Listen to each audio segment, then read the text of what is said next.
Dimulai Pak Kosma. Bismillahirrahmanirrahim. Assalamualaikum warahmatullahi wabarakatuh. Waalaikumsalam warahmatullahi wabarakatuh. Alhamdulillah wassalatu wassalamu ala Rasulillah wa ala alihi wa ashabihi wasallam ajmain, amma ba'du. Pada hari ini kita pertemuan keberapa ini Bapak Ibu? Pertemuan ke-10 atau ke-9? Lupa saya. 10. 10. Bukannya Dan pada hari ini 9 ya? 9. Saya pun lupa saya, Bu. Jadi hari ini pemakala pertama itu Pak Bahtiar dengan Pak Jamiat, dan yang judul makalah selanjutnya yaitu Bu Isna. Jadi barusan juga saya telepon dan sudah diinstruksikan Pak dosen kita lanjut saja perkuliahan kita pada hari ini, dan mudah-mudahan kita berdoa mudah-mudahan Bapak dosen kita sehat walafiat segera. Amin ya rabbal alamin. Amin. Jadi sekarang moderatornya Bu, siapa moderatornya ini? Pak Abbas belum masuk pula beliau ya. Saya aja Ustadz, enggak apa-apa. Gimana? Saya aja karena kami kan 2 orang. Mana? Itu nggak asik tuh. Nggak asik. Berarti ini udah biar sama-sama berbicara ya kan? Satu moderator, satu pemakalah, dan satu lagi pemakalah yang kedua ya kan Pak Bahtiar? Ya udah, Bapak Sopi aja terus langsung jadi moderator. Janganlah orang Pak Bahtiar sama Pak Jamiat. Atau Pak Turham, gimana Pak Turham? Ya betul, belum pernah jadi moderator Pak Turhan. Pak Turham. Pak Turham belum nampak beliau ini. Mana dia? Pak Turham.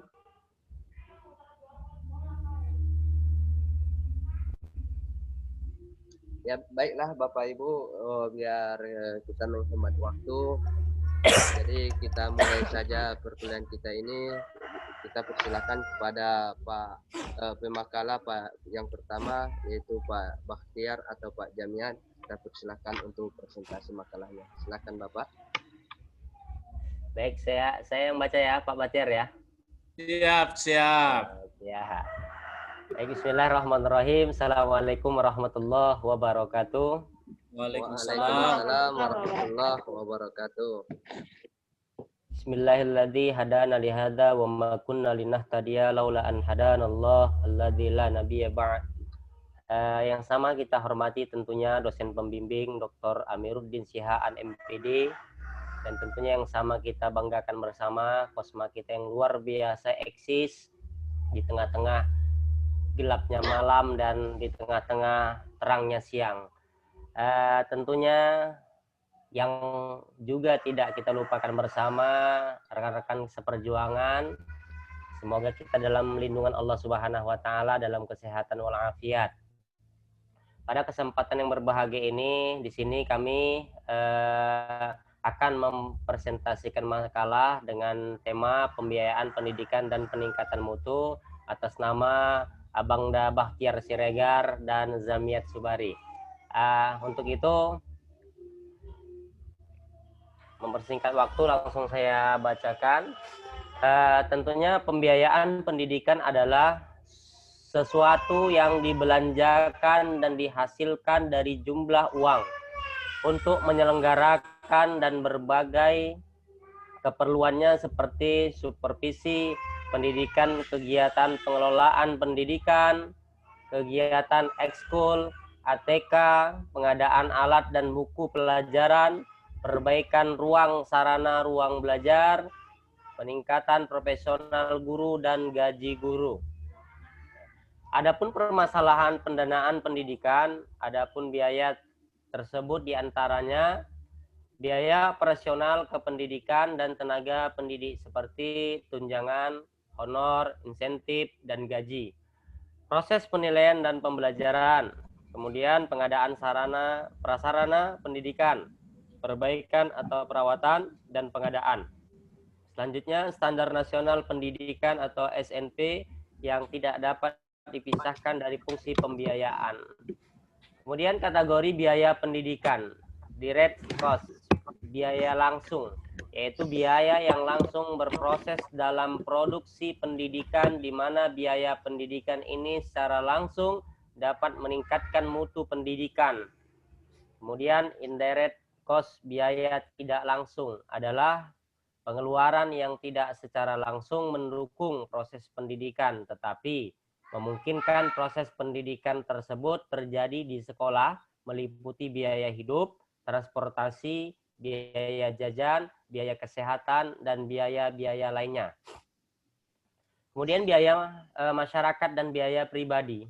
Biaya masyarakat dapat dikatakan sebagai biaya publik, yaitu sejumlah biaya yang harus dibayar oleh masyarakat untuk pendidikan, baik melalui sekolah maupun melalui pajak yang dihimpun oleh pemerintah, kemudian digunakan untuk membiayai pendidikan. Selanjutnya, landasan hukum pembiayaan pendidikan di Indonesia ini Undang-Undang Nomor 20 Tahun 2003 tentang Sistem Pendidikan Nasional pada pasal 11 ayat 2. Pemerintah dan pemerintahan daerah wajib menjamin tersedianya dana guna terselenggaranya pendidikan bagi setiap warga negara yang berusia 7 sampai 15 tahun. Selanjutnya, wajib belajar pasal 34, setiap warga negara yang berusia 6 tahun dapat mengikuti program wajib belajar. Pemerintah dan pemerintahan daerah menjamin terselenggaranya wajib belajar minimal pada jenjang pendidikan dasar tanpa memungut biaya wajib belajar. Sedangkan Undang-Undang Nomor 14 Tahun 2005 tentang guru dan dosen pasal 13. Pemerintah dan pemerintah pusat dan pemerintah daerah wajib menyediakan anggaran untuk meningkatkan kualifikasi akademik dan sertifikasi pendidik bagi guru dalam jabatan yang diangkat oleh satuan pendidikan yang diselenggarakan oleh pemerintah, pemerintah daerah, dan masyarakat. Peningkatan mutu, usaha-usaha yang dilakukan untuk meningkatkan kualitas dan kuantitas pendidikan, upaya meningkatkan mutu ini menjadi penting dalam rangka menjawab berbagai tantangan, terutama globalisasi di dalam kehidupan kita. Kemajuan ilmu pengetahuan dan teknologi serta pergerakan tenaga ahli yang sangat masif. Upaya-upaya meningkatkan atau peningkatan mutu pendidikan. Yang pertama melalui jalur sertifikasi, kemudian yang selanjutnya akreditasi, dan yang seterusnya standarisasi dan peningkatan gaji dan kesejahteraan guru. Langkah strategi yang dapat diimplementasikan di dalam lingkungan kependidikan dengan tujuan bahwa peningkatan mutu pendidik dan tenaga kependidikan. 1. Evaluasi diri, self-assessment. Kemudian yang kedua, perumusan visi, misi, dan tujuan. Dan yang ketiga, pelaksanaan. Sekian dan terima kasih. Itu mungkin secara singkat yang dapat kami sampaikan. Kami tidak bisa panjang-panjang karena setelah kami ada pemakalah yang luar biasa nanti akan menyampaikan, maka kami singkat-singkat menjadi satu kesatuan kata yang sangat pendek. Itu mungkin yang dapat saya sampaikan, kami berdua dari Bapak Bahtiar Siregar dan Jamet Subari. Minta maaf apabila pemakalah kami ini sangat singkat. Kami kembalikan kepada moderator. Terima kasih.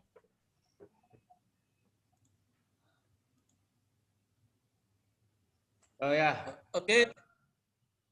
baik. Tadi Pak Kosma telepon tadi untuk saya jadi moderator nih. Mohon maaf Pak Bahtiar semua ini, kawan-kawan. Barusan ada yang saya kerjakan sedikit tadi. Baik, dari ini saya mulailah. Assalamualaikum warahmatullahi wabarakatuh. Waalaikumsalam warahmatullahi wabarakatuh. Barusan Pak Jamiat tadi sudah menyampaikan makalahnya.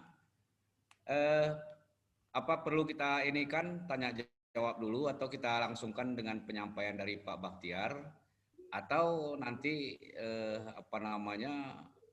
langsung kita buka sessionnya, terus Pak Bahtiarnya juga menyampaikan, atau ada tambahan lagi dari Pak Bahtiar? Gimana Pak Bahtiar?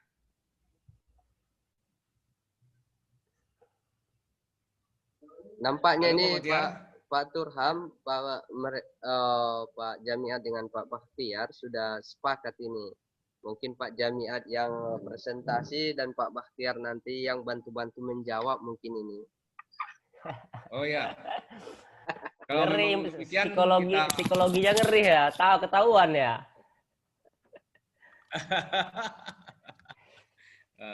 Baik, kalau demikian memang kita buka sesi tanya jawab dari apa yang telah disampaikan oleh Pak Zamiat. Mau ngapain kalian? Mau ngapain? Kami persilakan, mungkin ada Bapak Ibu yang perlu penambahan atau koreksi atau tanggapan, mungkin masukan-masukan. Kami persilakan untuk sesi pertama ini 2 orang. Dipersilakan, Pak.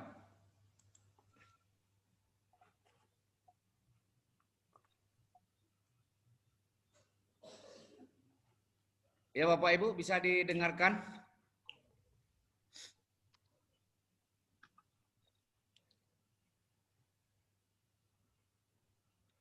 Mungkin lagi mempersiapkan apa Bapak ini Ibu Pak? bisa Pertanyaan. Lagi mempersiapkan ini.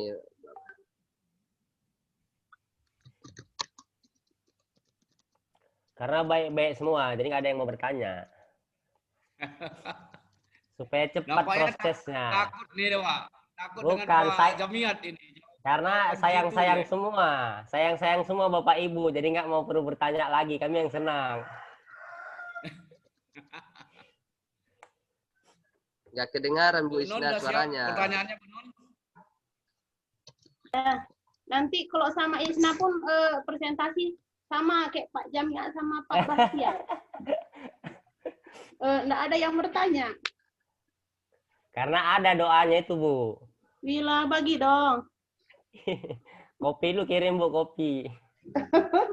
Atau begini, Kopi gampang ya. Pak Jamiat, mungkin Ya, Pak. Bu Fauzia mana? Bu Nun dari kemana? beberapa kawan kita lagi mempersiapkan pertanyaan. Ya. Mungkin saya sampaikan ada sedikit ini, mungkin ini di sekolah mungkin terjadi ini, Ya, Pak.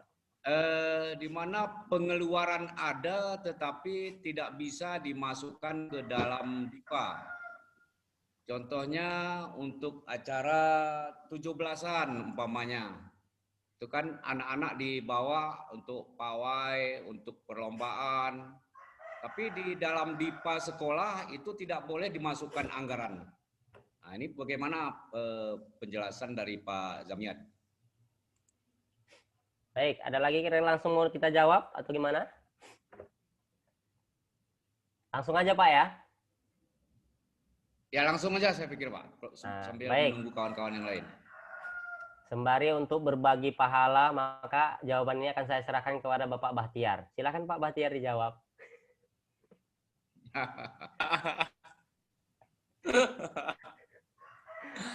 Aduh.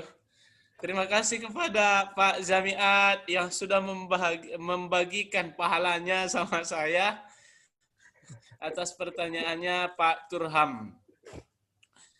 Baik, sebenarnya ada beberapa hal yang menjadi kewajiban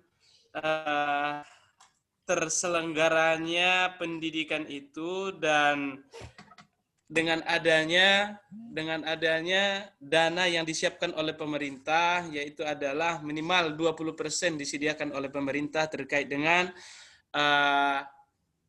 proses pendidikan secara keseluruhan. Untuk itu, maka ada beberapa hal yang dilakukan oleh pemerintah, terutama di sekolah. Kalau kita melihat ataupun fenomena pada saat ini, seperti yang disampaikan oleh Pak Turham, kegiatan-kegiatan yang dilakukan oleh sekolah pada umumnya adalah semua yang masih berada dalam lingkungan lembaga pendidikan itu merupakan bahagian daripada terselenggaranya pendidikan. Tapi kenapa kepala sekolah terkadang tidak menyalurkan biaya untuk kegiatan-kegiatan, termasuk itu adalah kegiatan 17 Agustus, perlombaan lainnya. Itu sebenarnya sudah salah ya. Secara sistem bahwasannya itu sudah salah.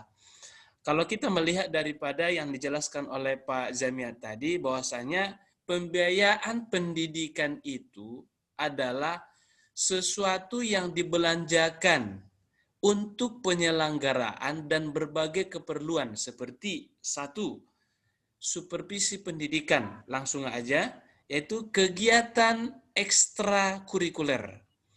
Maka kegiatan 17 Agustus itu merupakan kegiatan ekstrakurikuler. Artinya adalah kegiatan yang tidak berada dalam kurikulum secara sah, akan tetapi dia bahagian daripada pendukung kegiatan pendidikan itu.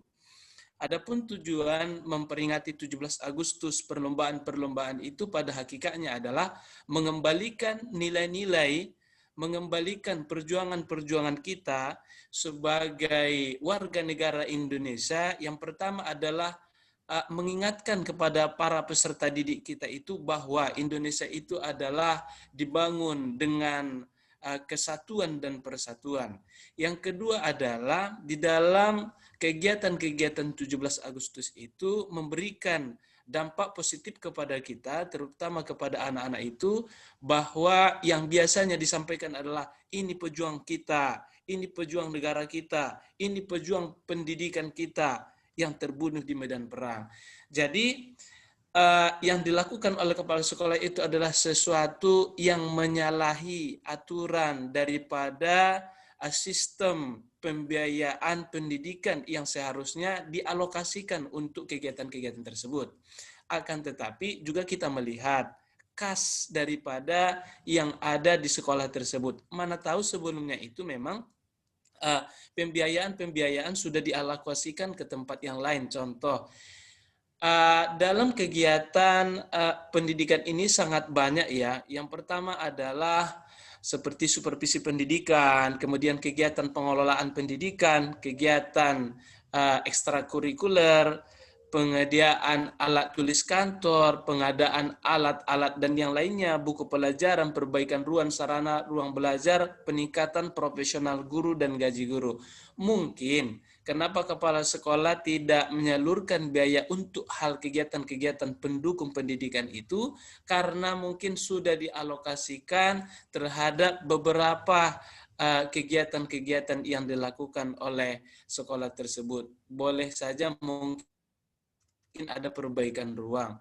Boleh saja mungkin peningkatan profesional guru yang dialokasikan untuk pelatihan-pelatihan guru, mengikuti seminar, pembuatan media dan lainnya. Mungkin itu aja Pak jawaban dari saya sebagai pendukung daripada Pak Zamiat Subari. Terima kasih Pak. Saya kembalikan kepada moderator sekaligus yang bertanya.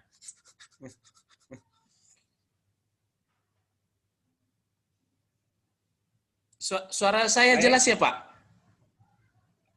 Jelas. Baik Pak Bahtiar. Mungkin ada dari Pak Zamiat sebagai wejangan pagi ini. Iya. Sebenarnya nggak pun saya jelaskan lagi sudah sempurna lah itu. Pas lah jawabannya. Artinya kegiatan termasuk 17 itu sudah kategori kegiatan ekskul itu Pak. Kalaupun tidak ada lah dimasukkan, tidak diperbolehkan dimasukkan di laporan atau di pada lain sebagainya. Karena sudah anggaran itu masuk, kita katakanlah kalau kepala sekolah itu bisa dialokasikan anggaran masuk kepada kategori PHBI, bisa dialokasikan mungkin dananya ke situ, satu aja dimasukkan anggaran ke PHBI atau kegiatan lain, itu aja Pak. Itu mungkin dari kami tambahannya. Terima kasih. Baik, terima kasih Pak Bahtiar dan Pak Zamiat. Bapak Ibu yang lain mungkin sudah ada, kita persilakan satu pertanyaan lagi.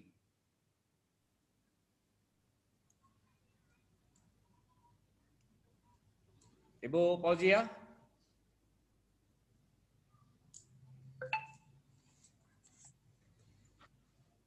Ya Pak Turham. Iya. Saya pendengar aja dulu Pak Turham. Oh iya. Ya Bu Nun, silakan Bu Nun. Ya. Tanyalah Kak Fauzia, jangan jadi pendengar aja. Silakan Bu Nun. Aku di kampung. Oh, lagi di kampung. Di mana? Apa ngambil wangsit di di kampung? Oh, kau pun ku ambil nanti. Bagi-bagi warisan, Eka. Pak Jamiat, buka itunya dulu apa poinnya. Oke, baik Bu. Pak Zamiat. Boleh. Pak Bahtiar mainkan. Ada, langsung. Nah, oke Bu. Ya, kan ada yang untuk peningkatan mutu. Tadi ada berapa tadi? 4 ya?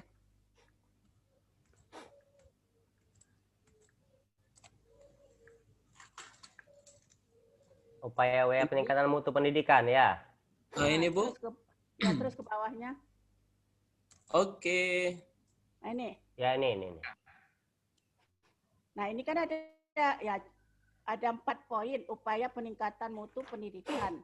Yang pertama sertifikasi, akreditasi, standarisasi, terus peningkatan gaji dan kesejahteraan guru. Nah, masalah mutu pendidikan ini kan luas kajiannya ya. Jadi ada nggak peningkatan mutu pendidikan selain dari 4 poin ini?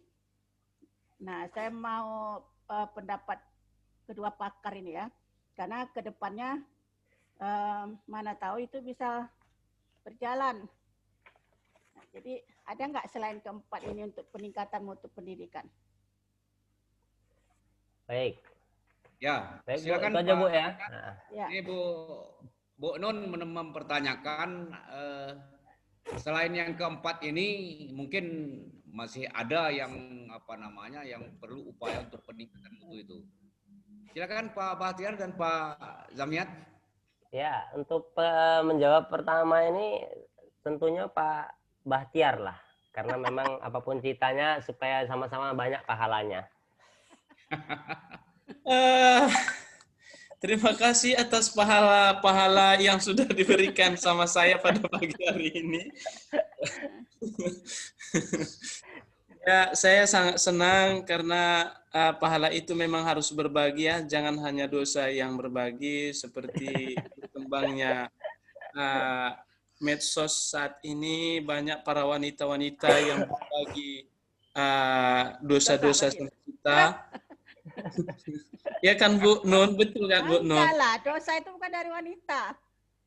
Iya, cuma Bu kalau kami buka Facebook dinampakkan auratnya. Iya, Gitu. sekali 2 kali kami bisa menghindar kalau sering-sering kami buka. Ada aja Pak Bahtiar nih. Ya, nggak protes nih Bu Pau. Oke, terima kasih Ibu. Jadi secara umum upaya dalam peningkatan mutu pendidikan itu ada 4. Ini secara umum. Ada sertifikasi, ada akreditasi, ada standarisasi, ada peningkatan gaji, dan kesejahteraan guru. Ini secara umum dan juga yang berada di bawah oleh peraturan pendidikan. Selain ini, ada namanya peraturan yang dibuat oleh lembaga tertentu. Ya, artinya untuk peningkatan mutu setiap lembaga, perguruan tinggi atau lembaga sekolah-sekolah lainnya ada namanya otonom sekolah, ada namanya otonom perguruan tinggi. Maka kalau kita melihat salah satu contohnya adalah untuk peningkatan mutu itu dilanjutkan dengan tersediaannya sarana prasarana. Yang kedua adalah mengikuti perkembangan ilmu pengetahuan dan teknologi sesuai dengan kebutuhan pemerintah setempat. Yang manakah ini kebutuhan pemerintah setempat? Bisa kita contohkan dengan keberadaan orang Karo yang berada di gunung sana. Mutu pendidikannya berbeda dengan orang yang belajar di kota Medan. Jadi apa yang harus kita tingkatkan? Mutu daripada pendidikannya.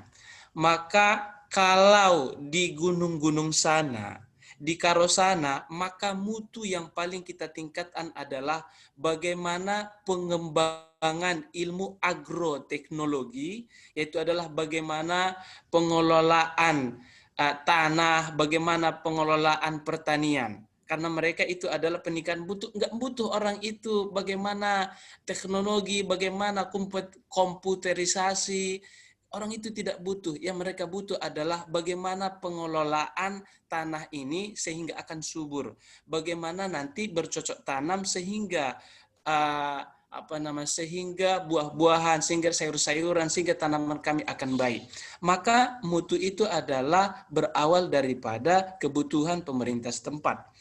Berbeda dengan di Kota Medan, maka kebutuhan orang Kota Medan adalah bagaimana pengembangan ilmu teknologi terkhusus dengan komputerisasi. Maka ini sangat dibutuhkan oleh pemerintah daerah Kota Medan, bagaimana pengembangan ilmu-ilmu teknologi yang berbau dengan komputerisasi ini. Sehingga mutu ataupun otonom dari sebuah daerah itu adalah nampak. Jadi inilah mungkin salah satu di lain daripada 4 ini yang bisa kita tingkatkan. Sehingga nanti setiap daerah-daerah itu mampu mengembangkan pendidikan yang berada di daerahnya itu mempunyai keunggulan masing-masing. Sehingga bisa dikatakan dengan salah satu pemerataan pendidikan itu tidak hanya merata, contoh komputerisasi semua sampai ke kampung. Oh, tidak bisa. Tapi bisa juga dikatakan dengan pemerataan itu adalah dapat mengembangkan potensi yang berada di daerah masing-masing atau kompetensi yang berada di lembaga masing-masing. Mungkin seperti itu, Bu, tambahan dari saya sebagai pemateri. Saya akan kembalikan kepada sahabat saya, perjuangan saya itu Pak Zami Adswari. Ya, baik, terima kasih Pak Bahtiar yang luar biasa. Semoga diridhoi oleh Allah Subhanahu wa taala, Pak. Amin ya Allah. Penambahan sedikit memang benar. Jadi kalau yang 4 ini skala nasional, artinya upaya-upaya peningkatan mutu pendidikan di satuan pendidikan, yaitu skala nasional. Namun skala daerah dan lain sebagainya itu ada kebijakan-kebijakan tertentu yang dibuat apakah dari daerah atau dari satuan pendidikan itu sendiri, sekolah itu sendiri. Artinya itu jurus-jurus tertentu yang kita miliki untuk meningkatkan sekolah kita supaya sekolah yang handal luar biasa sebagai dapat mengeluarkan kualitas dan kuantitas daripada pencapaian yang diinginkan daripada pihak sekolah itu. Makanya ada sekolah, walaupun sama anggaran diberikan sama pemerintah 20%, tapi fakta aktual di lapangan itu banyak yang berbeda. Ada sekolah yang 20% dikasih, tapi luar biasa bangunannya bagus, strukturnya oke, dan lain sebagainya. Kenapa? Penataan yang bagus. Kenapa? Sistem di situ. Kemudian ada juga yang sekolah sama-sama dikasih sekian 20%, tapi ada yang masih juga atapnya masih rumbia, bolong, tepas-tepas, dan lain sebagainya. Bisa jadi seperti itu. Kenapa? Sistem cara penjaminan mutunya itu kurang tepat. Ya, bisa jadi dialokasikan, bisa beli Pajero support dia dengan anggaran-anggaran seperti itu kan bisa jadi. Kalau yang satu tadi tidak memulihkan itu kan, dia pergunakan untuk yang tepat. Nah, itu mungkin dari tambahan dari saya, Bu. Terima kasih. Saya kembalikan kepada moderator. Baik, terima kasih. Memang jawaban luar biasa ya. Mungkin ini ya pakarnya lah boleh kita bilang seperti itu. Tapi kita kembalikan juga kepada Ibu Nun. Gimana Bu Nun? Ini Pak Jamiat. Pantas ya.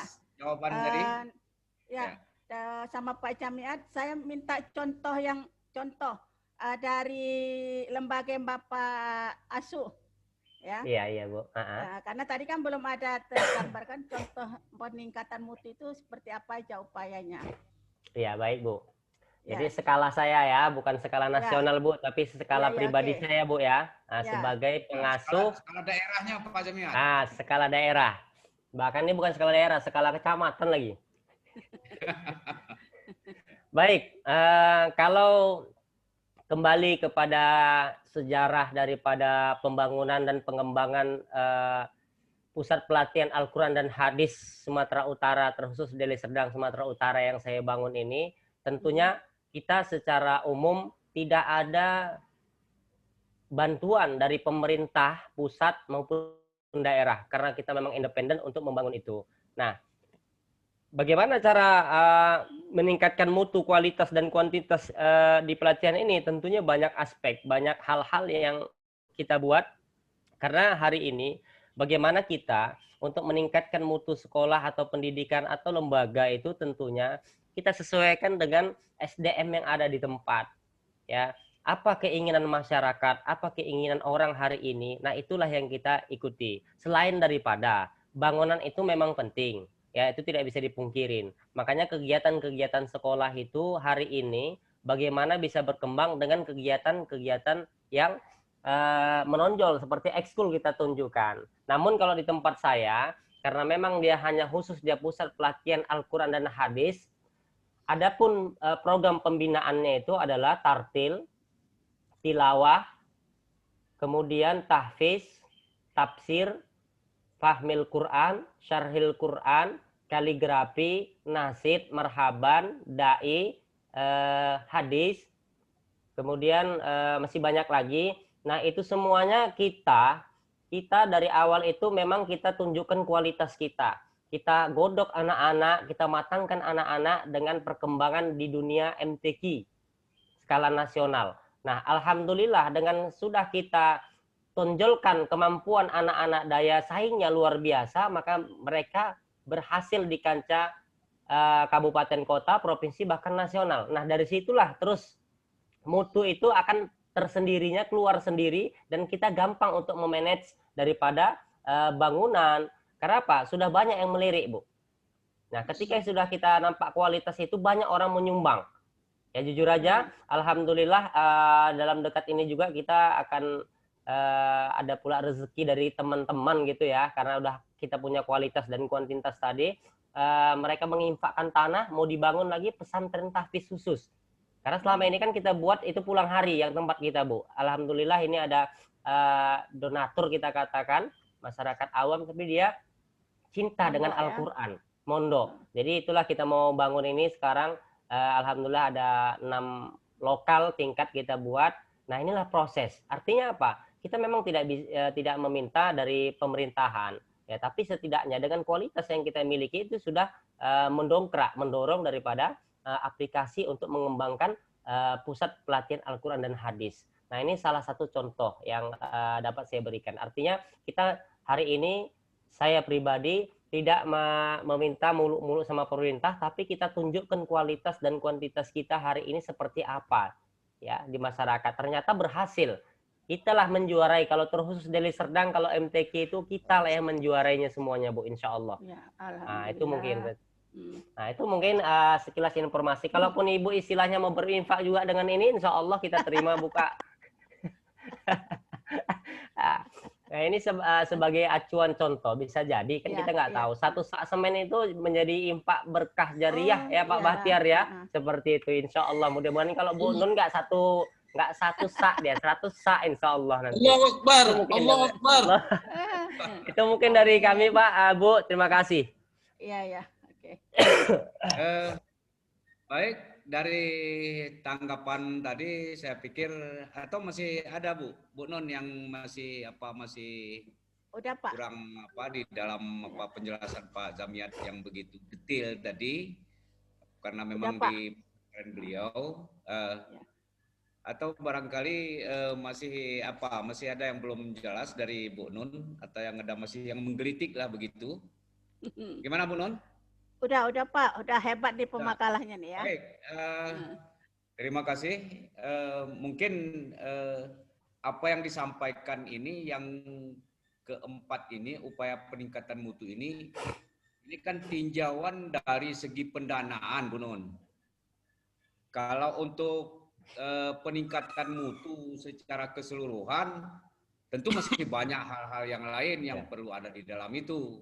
Tapi karena memang konteksnya pada hari ini kita masalah dana. Ya, masalah dana.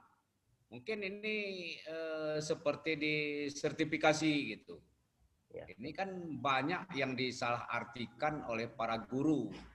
Seharusnya kan ini untuk peningkatan mutu kualitas guru itu sendiri. Tapi kadang-kadang ini kan sebagaimana dikatakan Pak Zamiat tadi, ya dialokasikan untuk memberikan Fortune atau Innova kan gitu. Padahal kan kelengkapan untuk sekolah itu, katakanlah gurunya laptopnya sudah jadul, ya ganti, atau alat komunikasi yang itu mungkin barangkali contohnya untuk peningkatan itu. Baik Bapak Ibu, mungkin masih ada yang perlu bertanya, atau kita cukupkan pemakalah pertama ini kemudian lanjut ke pemakalah kedua. Gimana Bapak Ibu? Cocok juga tuh dilanjutkan ke pemakalah kedua ini. Kawan-kawan. Pak Zamiat cocok katanya. Biar Halo, cepat Assalamualaikum. selesai, Pak Zamiat ya. Waalaikumsalam warahmatullahi. Ya, Bu. Itu ada WA dari Prof Mukti tuh, kayaknya beliau mau masuk sekarang. Waduh. Iya, kalau pertama jam dia. pertama kuliah enggak, katanya kan Bu. Iya. Iya. Udah kuliah dong, Bu. Mana Kosma nih, Kosma? Pak Safi. Apa Pak? Ada WA masuk itu Pak. Dia nanya atau dilanjutkan aja yang satu ini lagi materi, tapi enggak usah penuh biar enggak selang-selingnya kan. Oh, Kemudian atau gimana Pak Prof Mukti itu WA itu, SMS. kita- Prof Mukti SMS itu Pak. Gimana Bapak Ibu, kita apakan dulu, kita sudahi sekarang, baru nanti kita lanjut Bu Isna setelah tafsir nanti. Gimana? Boleh. Boleh. Oke. Mantap. Cocok. Kalau Bungkus. begitu, silakan Pak Moderator ditutup dulu, nanti bersambung dulu. Edisi Tapi selanjutnya. pemakalahnya gimana itu Pak Abbas? Pak Abbas, Bang Abbas. Dia siap Bang- enggak? Bang Abbas. Bentar ya, biar saya telepon dulu. Dia masih naik sepeda. Saya tutupkan dulu Pak Ketua ya. Tutup aja dulu Pak Turham. Ya, baik Bapak Ibu, terima kasih atas perhatian semua ini. Mudah-mudahan apa yang kita bicarakan tadi menjadi rahmat kepada kita semua dan pengetahuan yang luar biasa. Dan kita tutup sesi ini dengan mengucapkan alhamdulillahirabbil alamin. Alhamdulillahirabbil Alamin. Dan saya kembalikan kepada Pak Kosma. Ya, terima kasih kepada Bapak Ibu semuanya. Jadi perkuliahan kita untuk sistem finansial ini bersambung ceritanya nih. Jadi kita sudahi dulu dan kita masuk ke link tafsir. Ya, silakan Bapak Ibu. Assalamualaikum warahmatullahi wabarakatuh. Waalaikumsalam warahmatullahi wabarakatuh.